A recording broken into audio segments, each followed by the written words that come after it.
Assalamualaikum warahmatullahi wabarakatuh. Pagi itu, suara menantuku masih terngiang jelas di telingaku.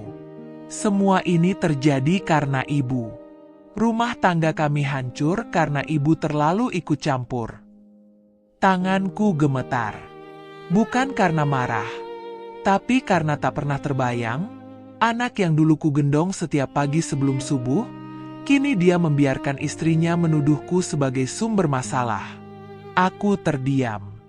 Bukan karena tak punya jawaban, tapi karena aku menyimpan sesuatu, bukti yang selama ini ku pendam demi menjaga nama baik mereka.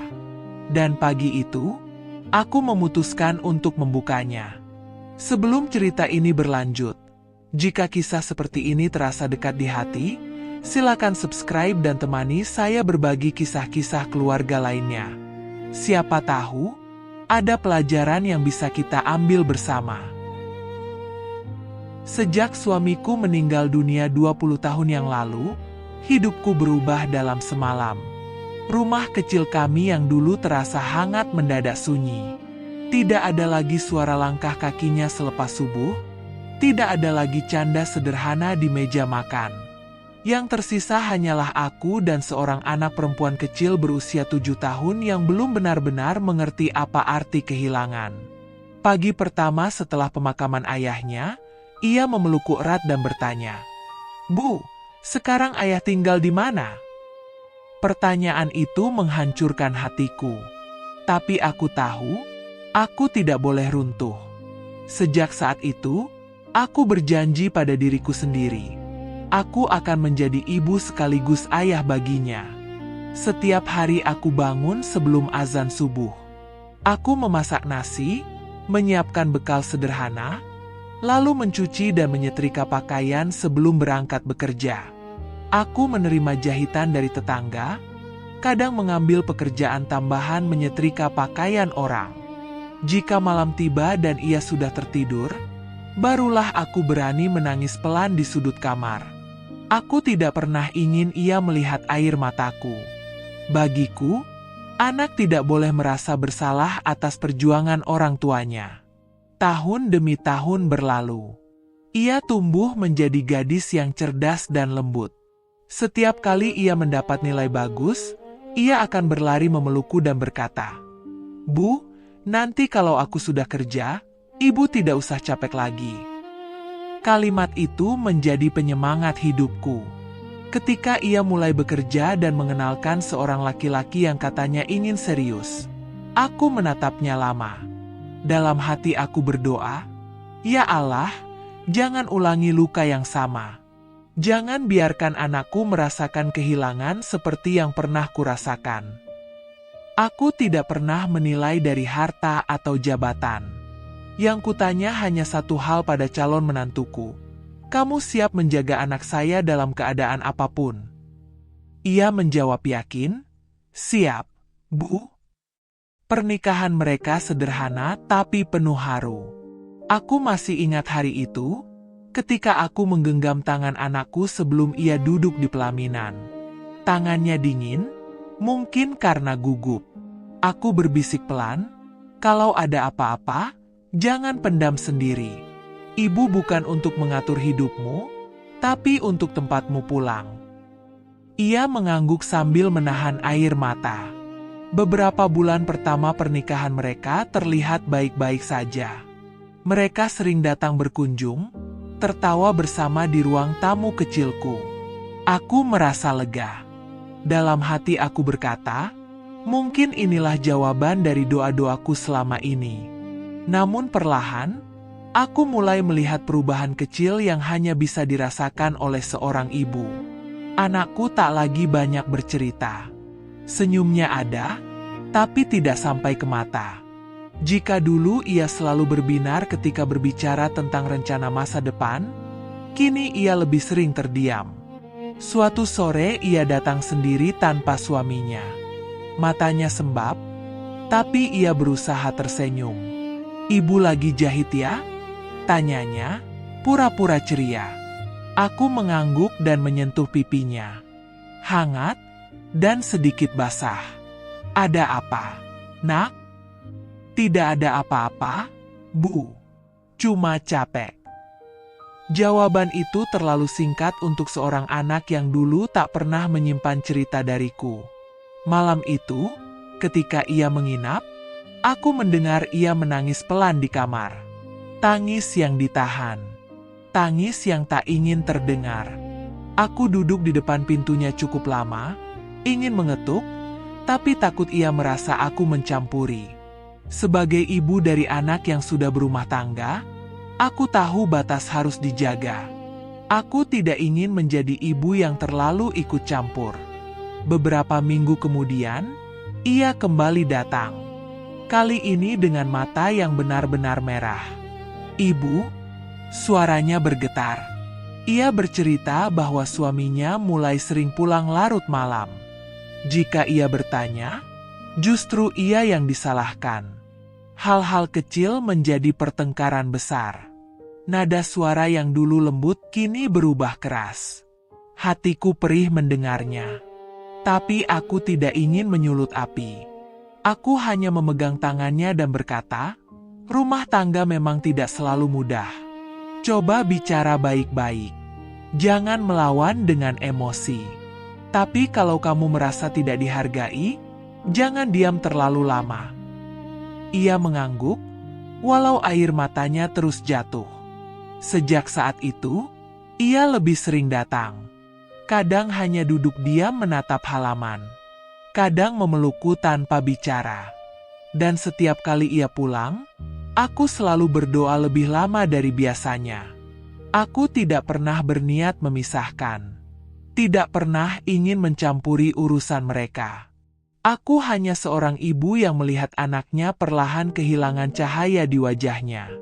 Dan sebagai seorang ibu, naluri melindungi itu tidak pernah benar-benar mati. Pagi itu suasana rumahku terasa berbeda. Angin berhembus pelan melewati jendela kayu ruang tamu, tapi entah kenapa dadaku terasa sesak sejak bangun tidur. Seolah ada firasat yang tak bisa kujelaskan. Sekitar pukul 9, terdengar suara mobil berhenti di depan rumah. Aku mengintip dari balik tirai. Itu mobil menantuku. Biasanya mereka datang dengan wajah biasa saja, atau kadang sambil tersenyum. Tapi hari itu, langkah mereka terlihat berat. Anakku berjalan sedikit di belakang suaminya. Wajahnya pucat. Aku menyambut mereka seperti biasa. "Masuk, Nak. Ibu baru saja selesai masak." Namun belum sempat aku menuangkan minum, menantuku langsung duduk dengan wajah tegang. Tatapannya lurus ke arahku, tanpa senyum. "Ibu, saya mau bicara," katanya singkat. Nada suaranya berbeda. Bukan seperti biasanya.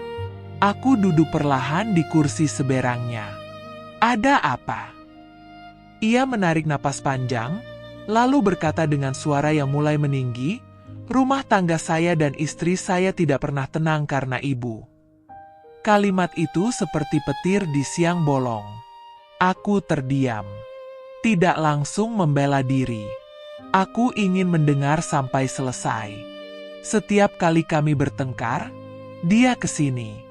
Setiap ada masalah kecil, ibu yang jadi tempatnya mengadu. Lama-lama dia tidak pernah mau menyelesaikan masalah dengan saya. Ibu terlalu ikut campur. Aku menoleh ke arah anakku. Ia hanya menunduk. Tangannya saling menggenggam erat. Tidak ada satu kata pun keluar dari mulutnya. Sejak awal menikah, saya merasa ibu selalu mempengaruhi cara berpikirnya. Dia jadi berani melawan saya. Dia jadi tidak nurut. Kata, melawan, dan tidak nurut membuat hatiku bergetar. Apakah membela diri disebut melawan? Apakah menyampaikan perasaan disebut tidak patuh? Aku mencoba tetap tenang. "Nak, ibu tidak pernah menyuruh dia melawan kamu. Ibu hanya mendengarkan." "Justru itu masalahnya, Bu," suaranya meninggi. "Istri seharusnya curhat pada suaminya, bukan pada ibunya terus." Aku bisa merasakan emosinya.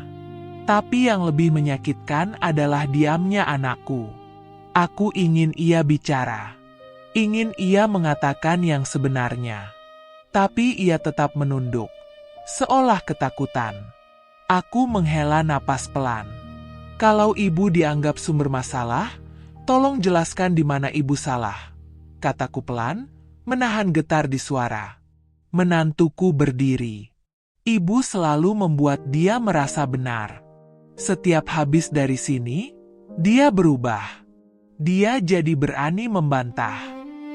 Air mataku hampir jatuh, tapi kutahan. Selama ini, aku hanya menasihati agar mereka berbicara baik-baik.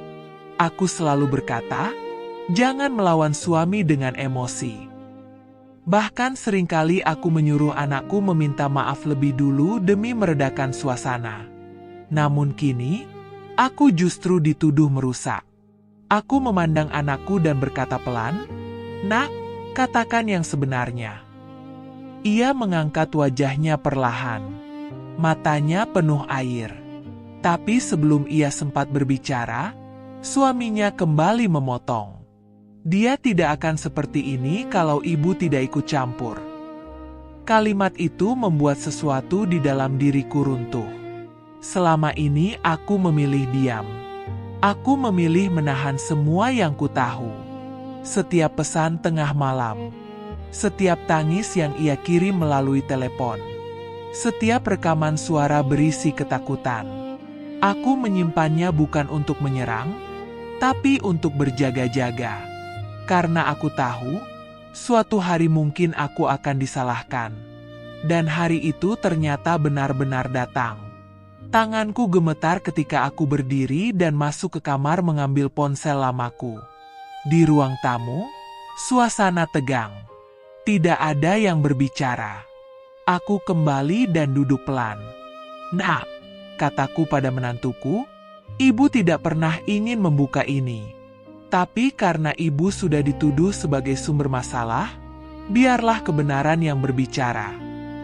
Aku membuka pesan-pesan lama. Kuperlihatkan padanya pesan anakku yang berbunyi, "Bu, aku takut pulang malam ini." "Bu," dia marah lagi cuma karena aku tanya dia dari mana. "Bu, aku sudah minta maaf padahal bukan salahku." Lalu rekaman suara. Tangis yang tertahan. Suara gemetar yang berkata, "Bu, aku capek." Ruangan itu mendadak sunyi. Wajah menantuku berubah. Tangannya yang tadi mengepal kini terkulai. "Apa ini?" Suaranya melemah.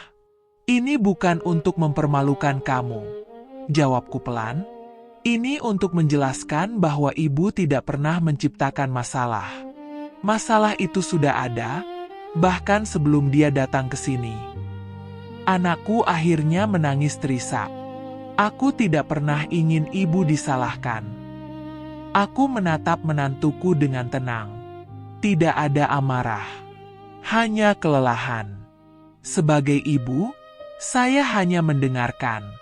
Kalau mendengarkan disebut ikut campur, lalu kemana lagi anak saya harus pulang ketika dia merasa takut? Tidak ada lagi teriakan pagi itu.